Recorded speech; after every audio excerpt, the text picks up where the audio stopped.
অপ্রাকৃত লীলা। রাধারানী প্রাণ গোবিন্দ সারা নিশি জেগে রাসলীলা করিলেন। নিশির শেষ প্রান্তে রাধারানী প্রাণ গোবিন্দ ঘুমের ঘরে আচ্ছন্ন। নিকুঞ্জ নিঃশব্দে নাই কুঞ্জ মানে বন, যে বনে কোনো আগাছা নেই, পাখিদের কোলাহলে নেই, বৃক্ষ নাই, তরুলতা নাই, সে বনে রাধা গোবিন্দ ঘুমের ঘরে আছেন। সুখ সারি দুজনে কথোপকথন চলছে। সুখ হলো কৃষ্ণপক্ষ, সারি হলো রাধা পক্ষ। যে যাকে ভালোবাসে তার প্রশংসাই বেশি করে, তাই না? জগৎটাই তাই, সে খারাপ হোক কিংবা ভালো, যাকে ভালোবাসবে তার নিন্দা কখনো সহ্য হয় না। সুখ গিয়ে শাড়িকে বলছি, ও শাড়ি, শাড়ি রে দেখ না রাধারানী প্রাণ গোবিন্দ কেমনে ঘুমাচ্ছে, একবারে জাগিয়ে দেই না। শাড়ি বলছে, প্রভু তুমি আমাকে বলছো?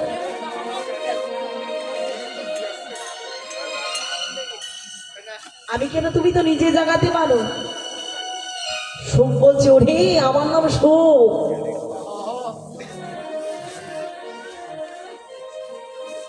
বিশ্ব ব্রহ্মাণ্ডে সবাই জানে আমার নাম সুখ। হরি বল, হরি বল। আমি নিজে একজন সুখ। তাহলে নিজে যদি সুখ হই,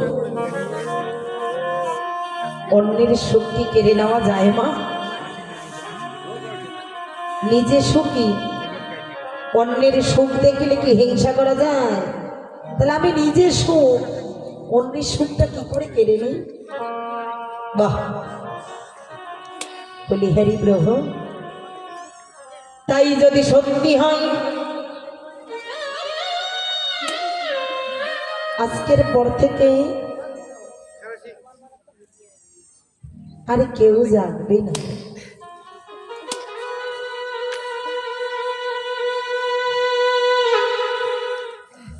সুখ গিয়ে শাড়িকে বলছে, শাড়ি বলছে, সুখ তুমি নিজে জাগিয়ে দাও।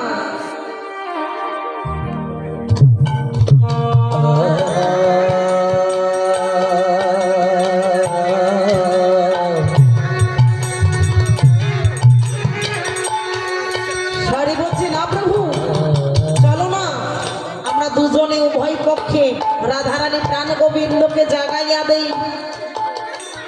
কারণ যদি রাধা গোবিন্দ না জাগে, বিশ্ব ব্রহ্মাণ্ডে কোন জীব আর জাগে।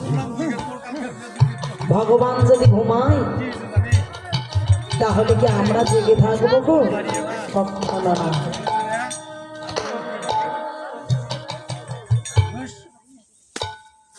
নিকুঞ্জ কাননে গিয়া রাধারানী আর আমার প্রাণ গোবিন্দকে ডাকছে শুভে শাড়ি। শুভে শাড়ি ডাকছে, একবারে জাগো রাধা।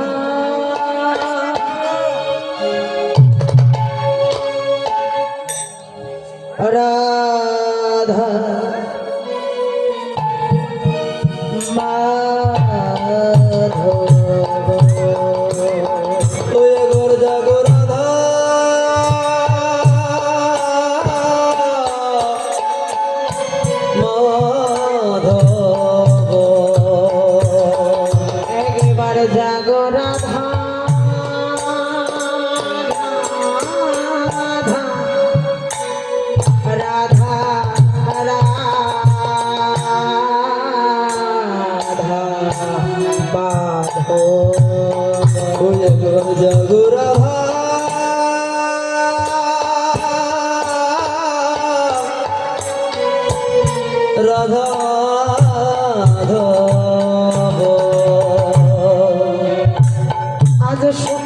সারি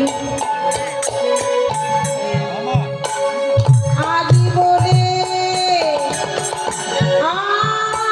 আজি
বলে বলে বলে রে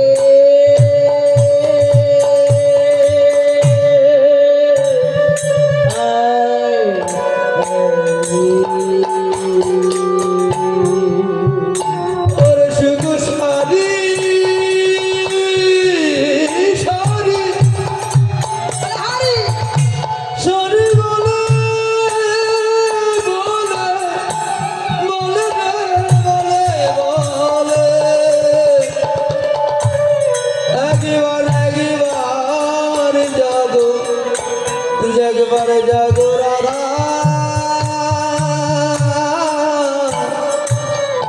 राधा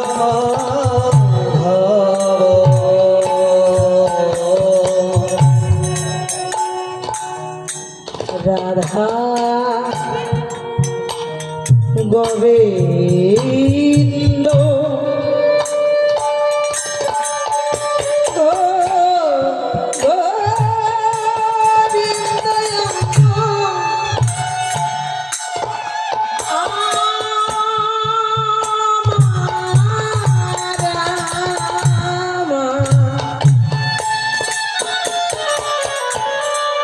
আমার জাগিয়ে জাগিলুবি ওরে রাধা গোবিন্দ আমার রাধা গোবিন্দ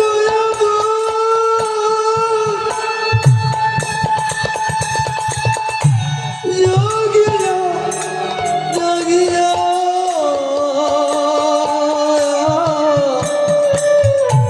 জাগিয়া উঠে রাধা গোবিন্দ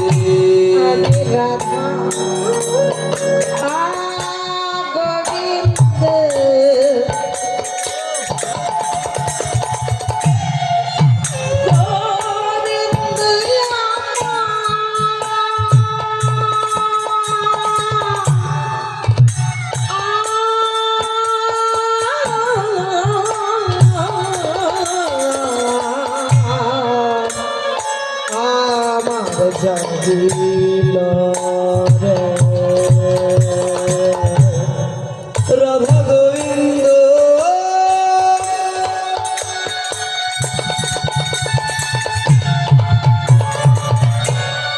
রাধা গোবিন্দ আমার গোবিন্দ আজি যা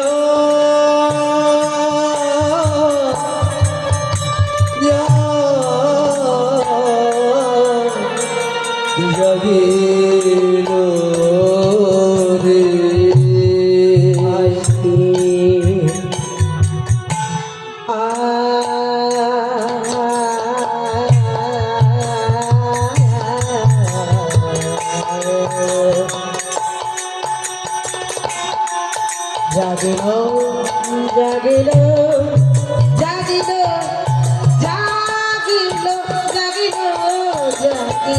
রে রাধা গোবিন্দ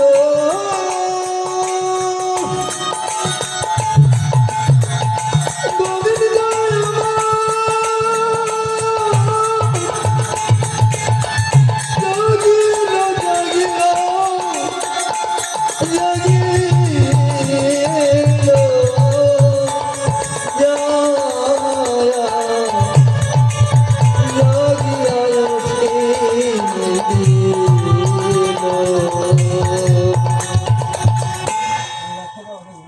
রাধা গোবিন্দ জেগে গেছে, অপ্রাকৃত লীলা শেষ, পার্থিব জগতের লীলা। কেননা পার্থিব জগতের লীলা অপ্রাকৃত শেষ। জীব শিক্ষার জন্য অনাদিরেদি পরমেশ্বর ভগবান শ্রীকৃষ্ণ চলে গেলেন মা যশোদার ঘরে। শ্রীমতী রাধারানী প্রবেশ করলেন জটিলার মন্দিরে। তাহলে প্রশ্ন,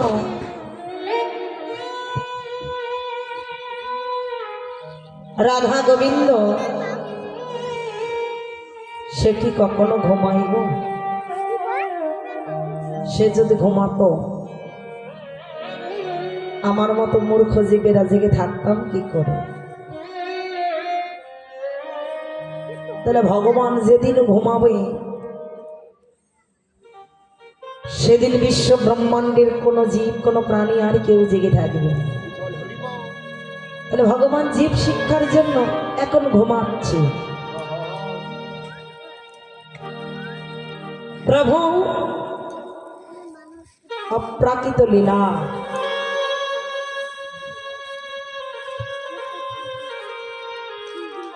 নবদ্বীপে করেছিলেন, বৃন্দাবনেও আজ সেই লীলায় অংশ নিচ্ছে। তাই বৃন্দাবনে মা যশোদার ঘরে রাধারানী জটিলার মন্দিরে চলে গেলেন। এদিকে প্রশ্ন জেগে গেছে যে ভগবান ঘুমালো কি করে? ভগবান তো ঘুমানোর কথা নয়। তাহলে ভগবান যেদিন ঘুমাবে কেউ জেগে থাকিবার কথা নয়। প্রশ্ন মনের মধ্যে যাচ্ছে। মহাজন তত্ত্বে দিনে মহাজনে প্রকাশ করিলে ভগবান সকলে ঘরে ঘুমায়, যদি গুরু বলে কৃপা বলে জাগাইতে পারে, জগাইতে পারে তারি ঘরে আমার ভগবান জেগে থাকে।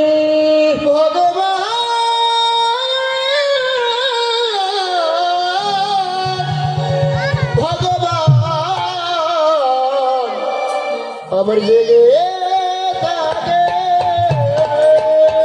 তাহলে ভগবান অপ্রাকৃত লীলা শেষ করে জড়জগতের লীলায় আজ চলে গেছেন। তাহলে ভগবান প্রশ্ন, ভগবান জেগে আছে, ভগবান সকলের মাঝে, তাহলে আমরাও জেগে যেহেতু আছি তাহলে ভগবানও জেগে। প্রত্যেকে জীবের মাঝে শিব বিরাজ করছে। আচ্ছা, ভগবান যদি সকলের মাঝে, তাহলে জগতের বুকে বলুন তো এত অন্যায়, এত দুরাচার, এত ব্যভাচার, পাপাচার, নিষ্ঠাচার কি করে সম্ভব? তাই না? ভগবান যদি আমার ঘরে, আমার মাঝে আছে, জীব মাত্র শিব, প্রত্যেকে জীবের মাঝে ভগবান আছে, বলে যে প্রত্যেকের মাঝেই ভগবান। আচ্ছা বলো, সকলের মাঝে যদি ভগবান থাকে জগতে অন্যায় হবার কোনো প্রশ্নই আসে না, তাই না বাবা? অন্যায় তো হওয়ার কথা না, কিন্তু হচ্ছে। প্রমাণ করে দিনি ভগবান সকলের ঘরে। কিন্তু কিন্তু যে ঘরে জাগাই ভগবান তার ঘরে জাগে, তোর ঘরে লাগে যে ঘরে জাগাই না তার ঘরে ভগবান কোনোদিন জাগে না। হরি বল হরি বল। যার ঘরে জাগাবে না ভগবান তার ঘরে কোনোদিন জাগবে না। ভগবান এখনো ঘুমে, সকাল হয়নি, 9টা পার হয়ে গেছে, কিন্তু ভগবান এখনো ঘুমাচ্ছে পড়ে পড়ে। প্রত্যেকের দেহ ঘরে, জড় জগতের নয়, প্রত্যেকের দেহ ঘরেই ভগবান ঘুমাচ্ছে। যার কারণে আমরা ঘুমন্ত জীব। এই ঘুমন্ত জীব আমরা বলেই তো জগতে এত কিছু চলছে। তাহলে ভগবানকে জাগিয়ে দিতে হবে, না জাগালে অন্যায় অত্যাচার দুষ্টের দমন হবে না। ভগবান আমার কোনে বা ঘরে বলে দা ও গো কৃপাময়,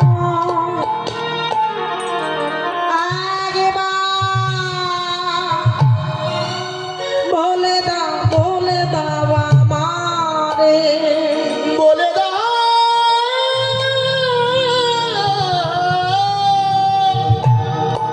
বলে দাও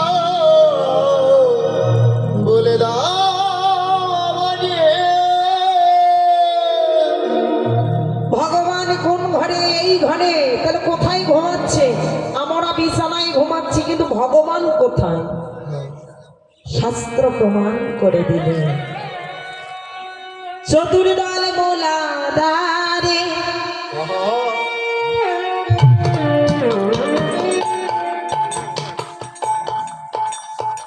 কুণ্ডলিনী সারবাতারে জীবাত্মাকে বন্দী করে জীব হয়ে আছে অচৈতন্য। হরি বল হরি বল। অচৈতন্য জীবাত্মা, প্রত্যেকে অচৈতন্য জীব। কেন? চতুর্দল মোলাদারে কুণ্ডলিনী সর্বাকারে সাপের আকৃতি ধারণ করে। যেমন বলি, ছোটবেলায় বলতো যে যেদিন নাকি ভূমিকম্প হয়, গল্প বলতো, তো এই বিশ্ব ব্রহ্মাণ্ডটাকে সাপের মস্তকের উপর, তাই না? বলতো যে সাপের মস্তকের উপর এই ভূমণ্ডলটা, তো সাপ যেদিন মাথাটা লালা দেয় সেদিন নাকি ভূমিকম্প হয়। ছোটবেলায় গল্প শুনতাম, এক একজন এক এক ভাবে গল্প বলত, বাস্তব। তাহলে তাকিয়ে দেখুন, এই সর্পের নাই আমাদেরকে ঘিরে রেখেছে। তাকে জীবাত্মাকে, অর্থাৎ শিবকে এমন করে ঘিরে রেখেছে যে শিব অচৈতন্য হয়ে গেছে। তাহলে তাকে চৈতন্য করো, কি করে করবে? রয়েছে পুরো কুম্ভ করো।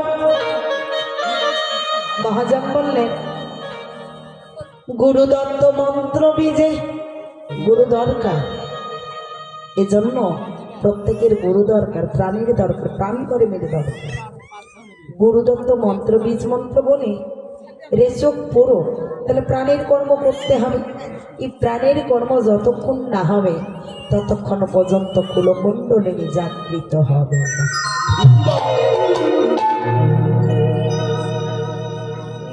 তাহলে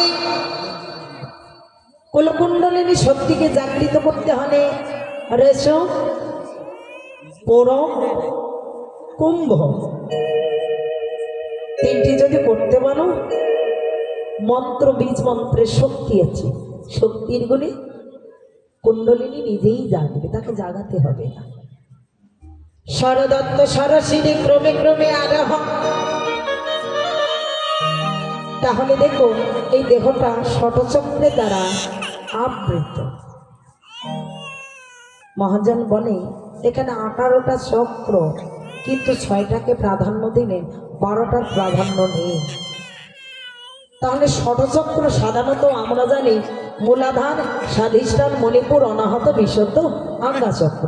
তাহলে আজ্ঞাচক্রে যারা যায় তাদের আর এই জন্মে মৃত্যু নাহি কো ভয়, তাদের মৃত্যুতে ভয় নেই, অর্থাৎ তাদের আর কোনো জন্ম নেই। তাহলে মহাজন বললেন, কি বললেন? তত্ত্বে বললেন যে অসত্য বৃক্ষের মূল হয়, গীতায় বলেছে ঊর্ধ্ব দিকে। অসত্যের বৃক্ষের মূল, অর্থাৎ আমরা যদি কোনো বৃক্ষ রোপণ করি ওটা মাটির নিচে শেকড় যায়, মূলটা নিচের দিকে যায়। কিন্তু গীতায় বললেন অসত্য বৃক্ষের মূল হয় ঊর্ধ্ব দিকে। তাহলে উপরের দিকে, উপরে, তাহলে উপরে যদি ভজন না হয় তাহলে নিচে হবে না, আর নিচ থেকে যদি উপরে না যায়, গাছের উপরে কি ওঠা যায়? নিচ থেকে আস্তে আস্তে, তবে না গাছের ডালে বসে কানাই আমার বাঁশি বাজা, নিচ থেকে তো উঠবে, তা না হলে কি বাঁশি বাজে গো? কেমা গাছে উঠলে নিচে দরকার আছে, নিচের দরকার। নিচে যদি না ওঠে তাহলে তো উপরে যেতে পারবো না, নিচের দরকার। তাহলে আজ্ঞা চক্রে কি করে যাব? এখানে কি আগে যাওয়া যায়? তাহলে মূলাধারে দরকার আছে। মূলাধারে আমার ভগবান ঘুমিয়ে আছে, কোথাকে জাগাতে হবে। মহাজন বললেন রেচো পুরো কুম্ভ, প্রাণীর কর্ম যেদিন হয় ক্রমে ক্রমে মূলাধার থেকে স্বাধিষ্ঠানে, স্বাধিষ্ঠান হতে মণিপুর, হৃদি পদ্ময় অনাহতে,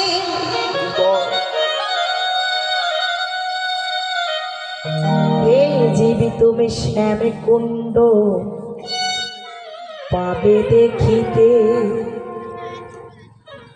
এখানে গোবিন্দ দর্শন হবে, কণ্ঠতে বিশুদ্ধাতে রাধা গোবিন্দের হয় যুগল রূপ দর্শন, যুগল রূপ দর্শন। আস্তে ওখানে যে যাবে, কিন্তু একজন তো তোমার সামনে দাঁড়িয়ে যাবে কি করে? ওখানে একজন দাঁড়িয়ে আছে, তাহলে কণ্ঠের মধ্যে তোমার একজন দাঁড়িয়ে, যেমন এই গেটে প্রবেশ করেছেন, গেটে যদি কোনো প্রহরী থাকে তাহলে প্রহরীকে জবাব দিতে হবে, প্রশ্নের উত্তর দিতে হবে, তারপর ভেতরে আসতে হবে। তো মহাজন বচাই কণ্ঠ করো বিশুদ্ধাতে, যুগল রূপ পাবে দেখিতে, কিন্তু সাবধান ওখানে একজন দাঁড়িয়ে। কি? যত্র জীব তত্র শিব। তাহলে শিব, জীব মাত্র শিব। প্রত্যেকে যদি শিব হয় তাহলে প্রশ্ন, শিবের গলায় একটা সাপ আছে, আমার গলায় নাই কেন? তাই না? আমি যদি শিব হই, জীব মাত্রই শিব, ভগবান বলেছেন, শাস্ত্র বলে যত্র জীব তত্র শিব। তাহলে শিবের গলায় সাপ আছে, আমার নাই কেন? মহাজন বললেন আহা সাধুরে সাবধান, সাবধান, ওখানে একজন দাঁড়িয়ে, ও হলো কামিনী কাল সর্প। তাহলে সাপ, আমার গলায় সাপটা নাই কেন? শিবের গলায় আছে কেন? মহাজন বললেন ওই কামিনী কাল সর্প যদি তোমাকে আগেবার দংশন করে,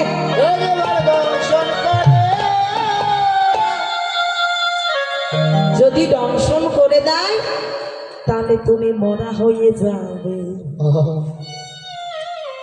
তাহলে তুমি মরা। আর মরা মানুষের গলায় সাপ থাকে না। শিব অমর, শিবের কোনো মৃত্যু আছে মা? ওর জন্ম আছে, মৃত্যু আছে, ও অমর। তাহলে শিবের গলায় আছে, শিব হলো অমর, আমরা মরা, তাই সাপ আমার গলায় নেই। প্রত্যেক দিন ছবল দিচ্ছে কে? কামিনী কাল সর্প, যে কামনায় বাসনায় প্রত্যেক দিন ছবল খাচ্ছে আর জীব মরে যাচ্ছে। সাবধান রে, মরে তো যাচ্ছিস বটে, যারা মরে যায় মরা মানুষের কি আর ভজন হয়? আমরা তো জানি যাদের শ্মশানে তুলে দেওয়া হয় এগুলো মরা মানুষ। কে বলে গো ওরা মরা? ওরা মরা নয়, আমাদের ভ্রান্ত ধারণা, ভুল ধারণা। ওরা দেহ ত্যাগ করলো। তাহলে মরা কারা? বলে মরা তারা